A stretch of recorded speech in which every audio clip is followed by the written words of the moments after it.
Alright then, so Enzo Fernandez has spoken out on what's going on at Chelsea, Pochettino and his injury, the surgery, and also Matt Law has written a very interesting article on the Chelsea transfer plans, and are the sporting directors safe? You ain't so tough with that bad boy talk. I'ma get it how I'm living, I'ma walk the walk. Outline my lines, I rap through thought.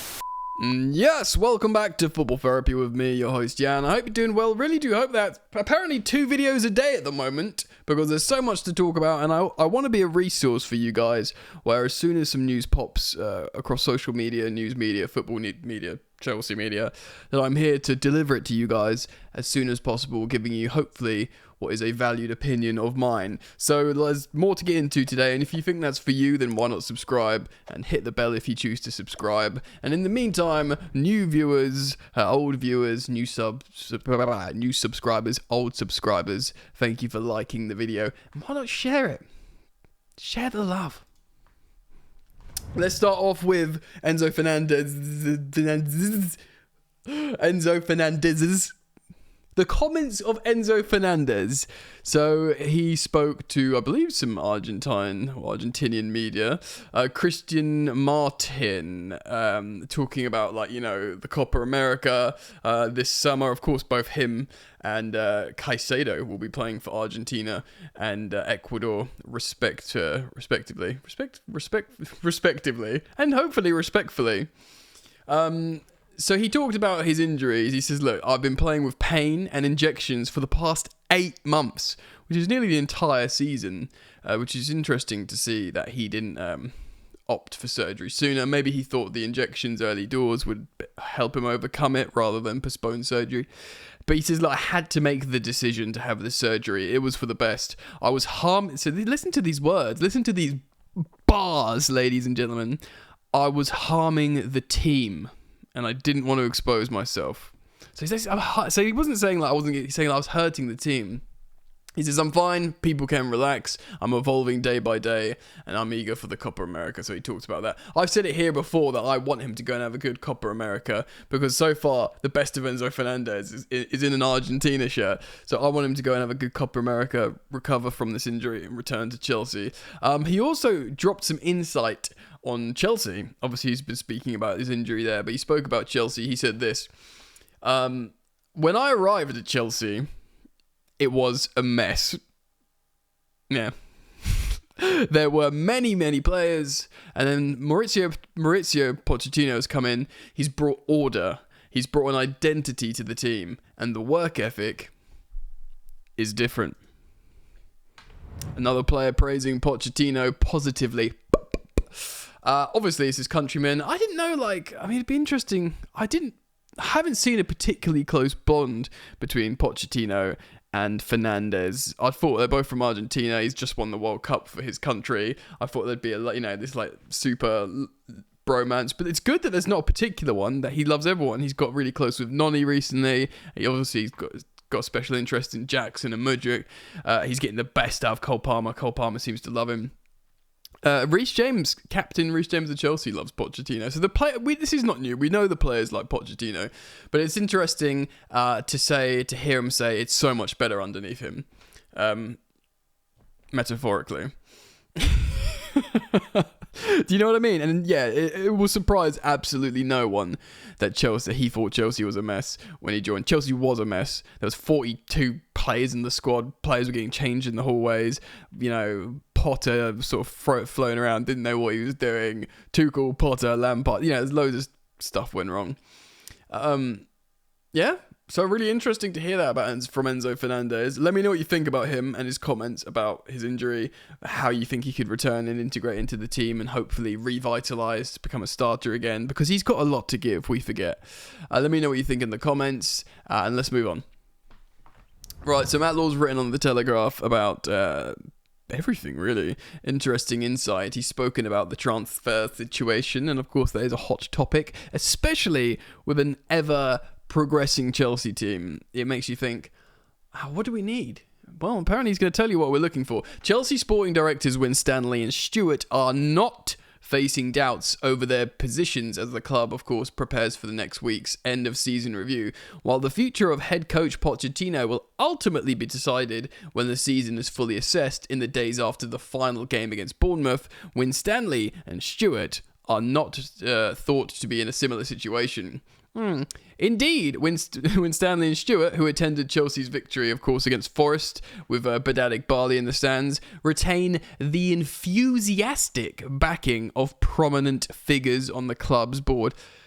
I mean, off the bat in my head, I'm thinking, well, since they've come in and we've started working, they've made quite good signings, and you know, the results on the pitch and certainly the injuries aren't the sporting director's fault. You know, maybe they'll hire a medical team, or I don't know how much involved they are in that, but, you know, it's not their fault that the players aren't fit. It's their job to bring in the right profiles and make sales. So the pair are expected to continue to lead Chelsea's transfer business this summer. By the way, this is a hugely relevant and salient point, because in the early echelons of this season, this campaign, people have been talking about, oh yeah, sack the sporting directors, it's their fault, it's these guys, and I've never really understood why. I think people just didn't align with the project and how it was going, so they were saying that, but I think people's opinions might be changing. So they're expected to continue to lead Chelsea, the business this summer, the transfers, with the club looking to sign, here we go, a forward, which we're assuming is a striker, maybe a left winger. If it's a left winger, then you'll be thinking, well, Jackson's going to remain up front and Kunku's going to be given a shot up front. Maybe there's a third choice, you know, somewhere, but a forward, a left back, which makes a lot of sense, and a central defender. And the goalkeeping position may be looked at. So just quickly on those, striker.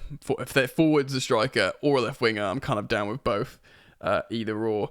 Even though, you know, someone like a Nkunku can play both those positions, but we haven't seen enough. Regardless, I can understand why, if possible, bringing in a striker works. Left back, look, man, I'm a huge fan of Ben Chilwell, as you know, but he's a very offensive, dynamic, up and down. He likes to make inverted runs in the final third of the pitch, and if we are going to move forward with this inverted left back, look, man, I love Chile to bits, and you guys know I'm a huge advocate of him. He's been largely excellent for us. Like, he was amazing when we won the Champions League. He was. People were like, the best wing backs in the world are Chelsea's, Chilwell and James, in terms of a pair partnership. But he is not the guy to invert into midfield. Like, Cucurella makes tons of sense in terms of his footballing ability and defensive nous. Although, look, like, I've seen better defensive heroics from Chilwell than Cucurella, like, especially in that Champions League final. You know, slide tackles, because he's still a left back, Chilwell. He knows how to defend really well. But Cucurella is more like, give me the ball in tight spaces and I'll be like a Kovacic style left back. Does that make sense? I think that does make sense. So if we are going to keep inverting the left back, I get it. And look, maybe Cucurella is still on far too high wages for them for their new model. Of course, since they revamped it, since they bought him, they've changed the way they want to. Since they've bought him, they've brought in the sporting directors and the new plan. And he's not, you know, an ideal candidate in the new plan. So I don't know if they'll get rid of both, but we'll probably, out of the two, we'll probably sell one. God, it would be so. Just the thought about selling Ben Chilwell, it broke my heart a little bit. So let's not talk about that. But I understand why they were potentially buying a left back and central defender. Look, if they have to sell Chalobah, of course Thiago Silva's going, then yeah, fine, buy an extra defender, fine. The goalkeeping position as well. I've sort of flip-flopped on Georgi Petrovic, but yeah, I do think Chelsea just need a big boy character in goal. Apparently Martinez is available maybe from Aston Villa. Like, someone I would maybe go and get him. He's not just won the FA Cup with Arsenal, he was won the World Cup. Anyway, let's carry on reading. The remit of Winstanley and Stewart extends much further than recruitment, with sources indicating that a lot of their work goes unnoticed outside Stamford Bridge and Chelsea's Cobham training ground. What else could they be doing? I guess, like, other than scouting and players, like, maybe tactic related, and maybe that's why managers don't like sporting directors, because they get involved. Be interesting to speculate or learn over time of what they're actually doing, because it's very well saying they're doing great work. Like, you guys can't see it, not just these transfers, and they've had good transfers. I think he speaks about this in a moment, but it's like, you should see all the other work. It's really, really good. Everyone loves it. it's unnoticed. Just let us not talk about it.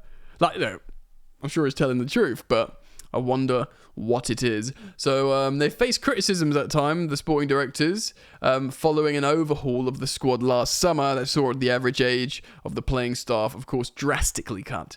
That has been blamed by some people for Chelsea's inconsistency, like the children. And I feel like that. I think many of you do as well.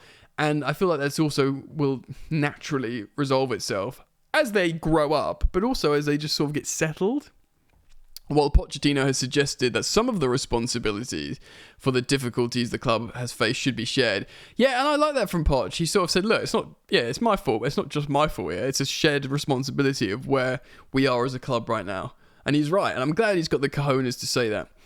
But the bosses of Winstanley and Stewart, so Blue Co, essentially, Chelsea's owners, are delighted with their overall work. And before some of you who perhaps aren't into the sporting directors recoil at that, remember that, Ineos at Manchester United are going to try and emulate this sort of model that Chelsea are going with, and Michael Edwards at Liverpool, rebuilding Liverpool post-Klopp era, they're trying to do the same. So there is a vogue here, there is a trend in football that they're trying to do, and the work that they're doing towards that trend is apparently reportedly good.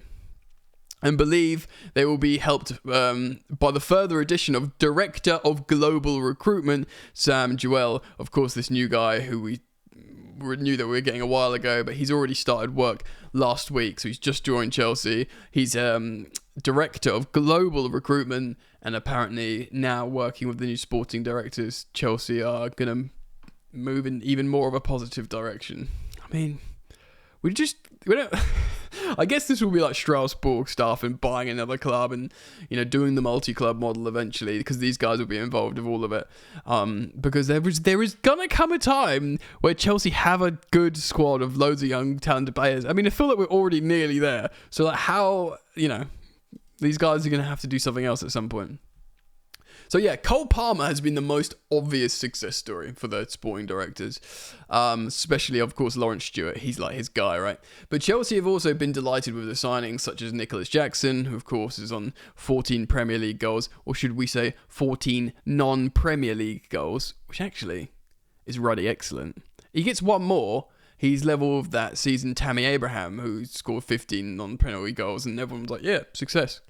And Tammy Abraham had a few years experience in English football.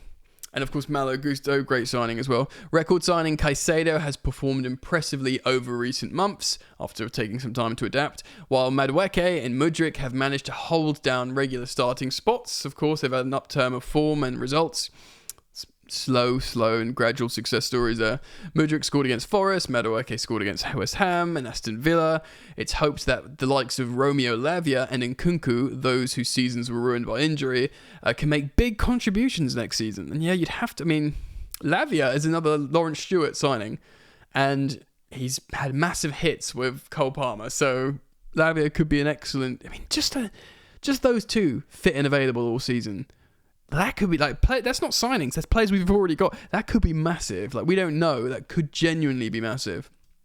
Goalkeeper Petrovic, of course, he was signed for 14 million and has proved himself to be a value for money addition. No one can deny that. No one can deny that's a good signing. Jury's out for me whether he's going to be like the Chelsea goalkeeper. Do you know what I mean? Like Chelsea Football Club, the character in net between the sticks. I'm just unsure personally, because we are a big club and, we can't have sort of these bargains everywhere. But undeniably great signing from the sporting directors. Although £25 million for Robert Sanchez has lost his place, of course, and we could look again in that department. It's still like a third of Kepa to Rob Sanchez. And there was a time when Rob Sanchez would have cost a lot more, but his form and value has dropped. It's not a travesty spending 25 million on a young goalkeeper who's got loads of Premier League experience. Do you know what I mean? So while there is an acceptance that mistakes were made during the first transfer window overseen by the new ownership in summer 2022, Aubameyang, Koulibaly, Cucurella, Sterling. I know Cucurella and Sterling are being utilised, but there are massive wages. Aubameyang, Koulibaly. There's others as well. And that was before the sporting directors. So there is now a feeling with the work of Winstanley and Stewart, their work is starting to bear fruit. So Winstanley started in November 2022, and then Stewart started in a few months later in February 23. Chelsea remain excited by the potential of midfielder Andre Santos, of course, who spent half the league season loan on Strasbourg, this recent half, another Chelsea-owned club, and of course, they love him over there. We spoke about that in the video earlier. He scored that late winner, did the Messi celebration with the shirt, and the fans love him, and maybe he should have another season on loan there, and look to do better and, place higher in the French league, getting some stability there as well. And he's written, despite the fact how Kai Havertz could win the Premier League at the end of the season for Arsenal, Chelsea believe the work on the player sales have been successful. Yeah, they have. Like, even Kai Havertz is a great player. We got £68 million for him. 65 with 3 million in add-ons. And trust me, I mean, the 3 million in add-ons is probably just appearances. If he wins the Premier League, well, yeah, that's a lot of money for Kai. I never Kai's. He's in great form in a great team, and even that's he's obviously got less goals than Nico Jackson, who's got his first season in Premier League football. I'm not going to dig out Kai Havertz. He's nowhere near as good as for us than a Jackson would be, than a Cole Palmer would be. And you're kind of looking at Havertz to do sort of both, be a sort of central attacker, I guess. That's what Arsenal are playing him now, or this creative guy who's a bit more freedom, like Cole Palmer. He's massive. He won't get close to Palmer. He won't touch Palmer, and he looks like he's going to underperform versus Jackson. 68 million quid. He was a massive wages that we're not paying anywhere near that for now. So I don't know why you sort of caveat that. Arsenal were great, man. If they didn't sign Havertz for 68 million quid, they would have signed another effective player for 68 million quid. It helped us. It alleviated us of those massive wages. We made a lot of money for him. His book value was like 24 million, and we sold him for 68. It's great bit of business. So I wouldn't caveat that negatively. I mean, Matt Law, he covers Chelsea, but he doesn't know these sort of intricate finances, I don't think.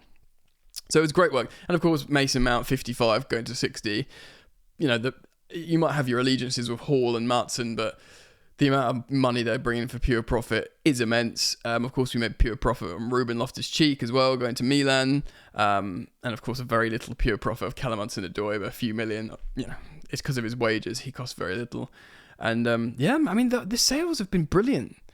Genuinely. And a few loans failed, but a few loans were great. Like Cassaday's first half loan to Leicester was really, really good. Obviously, they ended up winning the league. Santos at Strasbourg's been great. Angelo at Strasbourg's been great. Datro Fofana at Burnley has been pretty good towards the latter part of the season. He got a chance to score a few goals. And it's been all right, man. Amari Hutchinson, Ipswich, amazing loan. Like young player of the season for Ipswich, won loads of man of the match awards. Again, like Santos, he could have a second year loan at that club. I think the body of work there actually is largely excellent. So yeah, it remains to be seen whether or not Chelsea will relax their 25 or under policy, because of course Pochettino is looking to bring in some more experience. There's been a suggestion by the likes of Cy Phillips that there is the case, they're going to relax that rule. Of course, we've referenced this stat before. Since Boxing Day, only City, Arsenal and Liverpool have got more points than Chelsea. So in the turn of the year, Chelsea are a top 4 club, results-wise. And we said in the last video, in the whole season, expected goal difference, we're in the top. We're the 4th best team. Again, a lot of you don't like to hear that data, but it's true, man. So, of course, the end of season review will focus on the performance through the entirety of the campaign, which might lead to awkward conversations for the first half of the season that wasn't so great. So Pochettino has made it clear that his future also lies in his own hands. I think he wants to be like, look, I have to choose to stay as well, right? There's a bit more there, but feel free to go read Matt Law's article. Interesting. It is interesting to hear about the sporting directors, and maybe they're doing their jobs quite well. Chelsea fans will rightly always judge our success on how we're succeeding as a football team. Are we winning games? Are we looking good? Is there harmony? Or are we Manchester United? Do you know what I mean? But it does look like we're trending in the right direction, and it sounds like they're happy with the work of the sporting directors. and the squad building, and maybe we've got a bright future to look forward to. So I put it out to you guys. I'm winding it down. Let me know what you think. Thank you for liking and subscribing to Football Therapy, and I hope to see you back here very soon. Peace.